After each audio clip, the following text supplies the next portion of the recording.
উনুন test of Bengal. আমি আপনাদের সাথে পায়েল সরকার। আজ রান্না করছি অনুষ্ঠান বাড়ির স্বাদের মতো বাটা মাছের সর্ষে বাটা।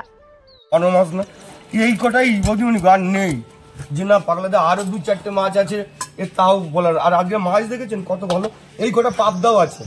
না পাবদা রয়েছে, পাবদা নেব না দাদা, বাড়িতে পাবদা রয়েছে। একদম এই কটাই দেখো যে বাটাই দিন। আচ্ছা আচ্ছা দেখে নিই আর এক আধটা আছে কিনা। মাছ যত তাজা হয় তত তার স্বাদ হয়। আমি আজ বাটা মাছগুলো একেবারে তাজা বা জ্যান্ত পেয়ে গেছি, তাই এই মাছটা খেতে খুবই ভালো হবে। আর আপনাদের সামনে আমি দেখিয়ে দিচ্ছি এই বাটা মাছ দিয়ে আমি কি করে সর্ষে বাটা দিয়ে বাটা মাছের ঝাল করি বা সর্ষে বাটা রান্না করি। মাছগুলো ভালো করে ধুয়ে প্রথমে তাতে নুন হলুদ মাখিয়ে নেব। খুবই একটি সাধারণ এবং কমন রান্না বলতে গেলে আমাদের বাঙালি বাড়িতে বা বাঙালি পরিবারে এই রান্নাটা প্রায় আমরা করে থাকি। সেটা বাটা মাছ না হলেও অন্য কোনো মাছের ক্ষেত্রে হলেও এই পদ্ধতিতে আমরা রান্না করে থাকি। তাই আমি জানি আপনারা প্রত্যেকেই এই রান্নাটা অনেক ভালো করে করেন, তবে আমি কিভাবে করছি সেই রান্নাটাও আপনারা দেখুন এবং যদি আপনাদের কোনো মতামত থাকে তাহলে অবশ্যই কমেন্ট করে জানান।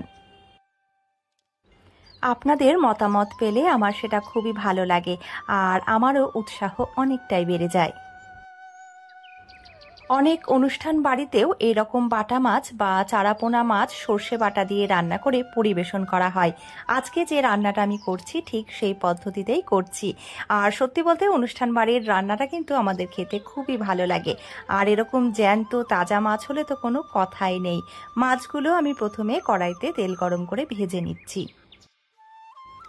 মাছ ভাজার সময় আমি বারে বারে একটা কথা আপনাদের বলে রাখি যে তেল খুব ভালো করে গরম করবেন। যতক্ষণ না তেল ভালোভাবে গরম হচ্ছে আর তার মধ্যে যদি আপনি মাছ দিয়ে দেন তাহলে কিন্তু মাছ ভাজার সময় ভেঙে যেতে পারে। আর মাছ ভাজার সময় আঁচ কখনো বাড়িয়ে রাখবেন না, এতে করে মাছের উপরের দিকটা কড়া ভাজা হলেও ভেতরের অংশ ভালো করে ভাজা হয় না। এর ফলে মাছ থেকে অনেক সময় আষ্টে গন্ধ বেরোয়। আঁচ কমিয়ে বা মাঝারি আঁচে আমি মাছগুলো ভেজে নিচ্ছি, খুব কড়া করে ভাজিনি। আর এবারে আমি মাছের জন্য মশলা তৈরি করে নিচ্ছি। এখানে আমি 4 টেবিল চামচ সাদা সর্ষে আর 1 টেবিল চামচ কালো সর্ষে বেটে নিচ্ছি। তার মধ্যে দিয়ে দিচ্ছি সামান্য নুন আর কাঁচা লঙ্কা, এতে করে সর্ষের তেতোভাব কেটে যায়। এই রান্নায় এই পুরো মশলার ব্যবহার করার দরকার নেই, খুবই কম মশলা লাগবে। আর আমি মাছ রান্নাও করছি মাত্র 4 পিস, তাই এত মশলা কিন্তু আমি দেব না। মশলাটা আমি রেডি করে রাখছি যেটা আমার অন্য রান্নায় কাজে লাগবে। পরিমাণ মতো জল দিয়ে আমরা সর্ষেটা বেটে নিলাম মিক্সিতে। বাড়িতে আপনারা যদি মশলা এভাবে রাখতে চান তাহলে অতি অবশ্যই ফ্রিজে রাখবেন আর মশলার মধ্যে ছড়িয়ে দেবেন অল্প একটু সর্ষের তেল এবং কাঁচা লবণ, এতে করে মশলা বেশ কয়েকদিন একদম তাজা থাকে।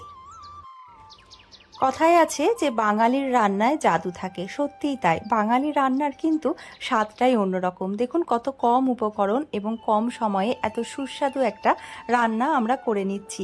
এই রকম রান্না সত্যি বাঙালিরাই পারে। মাছ ভাজা হয়ে গেলে কড়াইতে যে তেল রয়েছে তার মধ্যে দিয়ে দিলাম কালো জিরে ফোড়ন আর দিয়ে দিচ্ছি আমি 2 টেবিল চামচ বেটে রাখা সর্ষে। উনুন টেস্ট অফ বেঙ্গল সবসময়ই চেষ্টা করে আপনাদের কাছে বিশেষ বিশেষ রান্না খুব সহজে করে দেখানোর। তাই চ্যানেলটিকে এখনও যারা সাবস্ক্রাইব করেননি তাদের বলবো সাবস্ক্রাইব করে বেল আইকনে গিয়ে অল নোটিফিকেশনটা অন করে নিন, এতে করে আমার আপলোড করা সব ভিডিওগুলো আপনারা পেয়ে যাবেন। মশলা ভাজার সময়ে তাতে আমি দিয়ে দিলাম স্বাদমতো লবণ আর হাফ চা চামচ হলুদ। শুধু ইউটিউব নয়, আপনারা চাইলে উনুন টেস্ট অফ বেঙ্গলের পেজটিকে পেয়ে যাবেন ফেসবুকেও। আপনারা দেখুন যে মশলা যখন একটু ভাজা ভাজা হয়ে এসেছে তখন মশলার মধ্যে দিয়ে দিলাম সামান্য পরিমাণে জল আর সাথে দিয়ে দিচ্ছি 1 টেবিল চামচ সর্ষে বাটা। অর্থাৎ প্রথমে একবার আমি সর্ষে বা মশলা ভেজে নিয়েছি এবং পরে 1 চামচ সর্ষে বাটা যোগ করছি। এভাবে 2 ভাগে মশলা ব্যবহার করাতে স্বাদ কিন্তু বেড়ে যাবে অনেকখানি, কারণ এতে করে ভাজা মশলা এবং ভাপা মশলা উভয় মশলারই স্বাদ মিশে যাবে এই রান্নার মধ্যে। দিয়ে দিচ্ছি চিড়ে রাখা কয়েকটা কাঁচা লঙ্কা। বিভিন্ন ধরনের রেসিপির সাথে সাথে আপনাদের কাছে আমি একটা বার্তাও পৌঁছে দিয়ে থাকি, খাবার এবং জলের অপচয় করবেন না, খাবার ভাগ করে নেবেন, এতে ভালোবাসা বাড়ে। এবারে আর মশলা ভাজবো না, আমি দিয়ে দিচ্ছি পরিমাণ মতো জল। মাছের এই পদটি বা এই আইটেমটি কিন্তু খুব বেশি ঝোল ঝোল খেতে ভালো লাগে না, একটু গা মাখা বা শুকনো হলেই খেতে খুব সুস্বাদু হয়, তাই আমি জল বেশি পরিমাণে দিইনি। জল বা ঝোল ফুটে উঠলে এবারে ভেজে রাখা মাছগুলো দিয়ে দিচ্ছি কড়াইতে। আমার রান্নাগুলো যদি আপনাদের ভালো লেগে থাকে তাহলে কিন্তু রেসিপিগুলো শেয়ার করতে একদম ভুলবেন না, কারণ শেয়ারিং ইজ কেয়ারিং। আর লাইক কমেন্ট করে অবশ্যই আপনাদের মতামতটাও জানিয়ে যাবেন। 1 মিনিটের জন্য আমি মাছ ঢাকা দিয়ে দিলাম, কারণ আমি যেহেতু অনেক জল বা ঝোল দিইনি, এতে করে মাছটা পুরোপুরি ডুবেছিল না। আর 1 মিনিট পরে ঢাকনা সরিয়ে আমি মাছটা এভাবে উল্টে পাল্টে দিচ্ছি। এবারে আর ঢাকা দেওয়ার প্রয়োজন নেই, আঁচ কমিয়ে রাখছি। আর যতক্ষণ না ঝোল শুকিয়ে আসছে, মানে মাখো মাখো হচ্ছে, ততক্ষণ আমরা রান্নাটা করে নিচ্ছি। যে কোনো মাছের এরকম সর্ষে বাটা কিংবা বাটা মাছেরই এই পদ বা বাটা মাছের এই সর্ষে বাটা কার কার ভালো লাগে আমাকে কিন্তু জানাতে ভুলবেন না।